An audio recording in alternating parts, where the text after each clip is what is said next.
Hello friends, आप सभी का स्वागत है मेरे channel IAS Maurya ji learning mode में। और आज का हमारा टॉपिक है गांधी युग, गांधी एरा। गांधी युग के बारे में बात करेंगे तो आप सभी जानते हैं कि 1915 से पहले गांधी जी कहाँ थे? दक्षिण अफ्रीका में थे। और 1915 में गांधी जी हमारे यहाँ पर भारत में आ गए।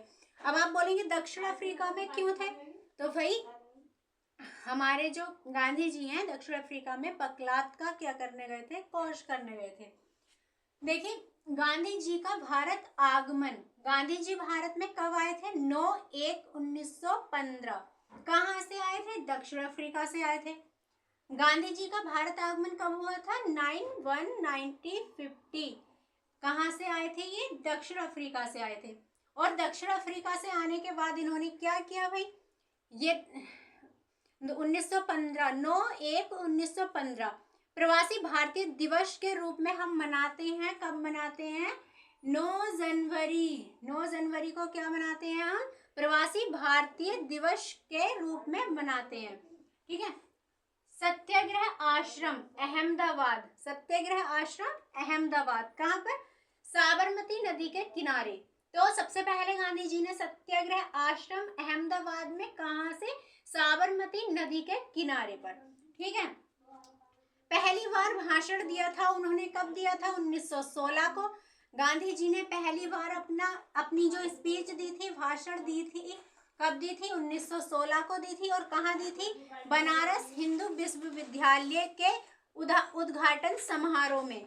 यानी कि 1916 में गांधी जी ने पहली बार जो भाषण दिया था वो कहाँ दिया था? बनारस हिंदू विश्वविद्यालय के उद्घाटन समारोह में।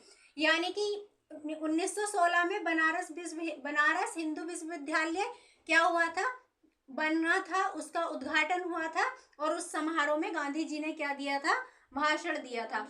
चंपारण सत्याग्रह की बात करें तो चंपारण सत्याग्रह कब हुआ था? 1917 में हुआ था। और स्थान इसका क्या है? चंपारण जिला कहाँ पर है? बिहार में। तो चंपारण सत्याग्रह 1917 किसके द्वारा? गांधी जी के द्वारा। और इसका स्थान कहाँ है? चंपारण जिला, जो कहाँ पर है? बिहार में है। गांधी जी का भारत में सत्याग्रह आधारित पहला आंदोलन, तो इसे चंपारण आंदोलन को ही गांधी जी का भारत में सत्याग्रह आधारित पहला आंदोलन कहा जाता है। अगर हम इसके कारण की बात करें तो इसके कारण क्या है? देखिए, तीन कठिया पद्धति। क्या है? तीन कठिया पद्धति। देखिए, तीन कठिया पद्धति का मतलब है किसी भी फसल का 1/3/1 यानी कि 3/20 भाग में क्या होती थी? नील की खेती होती थी। किसके? किसानों को अपनी जमीन में, यानी कि 3/20 भाग में नील की खेती करना अनिवार्य था। अगर वो ऐसा नहीं करते तो ब्रिटिश क्या करते? उनके साथ में क्या करते? दुरुपयोग करते और उनको क्या करते?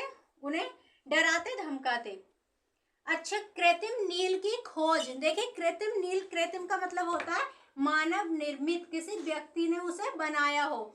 कृत्रिम नील की खोज कहाँ की गई थी? जर्मनी में की गई थी। कहाँ? जर्मनी में।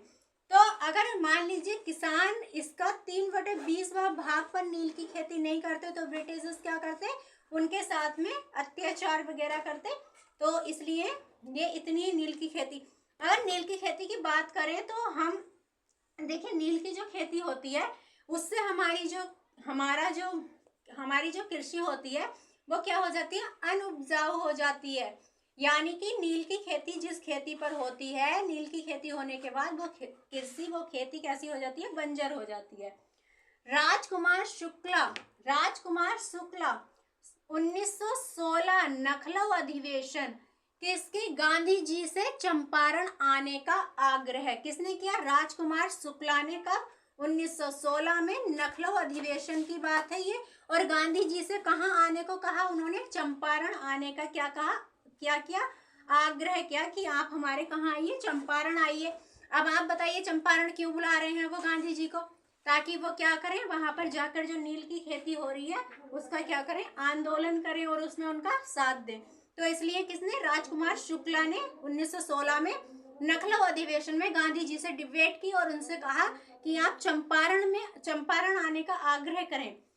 कंपनी मालिकों को किसानों से वसूली गई राशि का 2.5% लौटाना पड़ता था। कंपनी के जो मालिक थे किसानों से वसूली गई राशि का कितना देते थे? 2.5% उनको लौटाना पड़ता था। किसे? ब्रिटिशर्स को। भारत में सत्याग्रह की पहली सफलता की बात करें तो रविंद्रनाथ टैगोर ने उस टाइम पर जब हमारा ये सत्याग्रह क्या हुआ था, सफल हुआ था, तो रविंद्रनाथ टैगोर ने गांधी जी को महात्मा की क्या दी? उपाधि दी। अगर आपसे पूछा जाए कि गांधी जी को महात्मा की उपाधि किसने दी, तो आप क्या कहेंगे? रविंद्रनाथ टैगोर ने।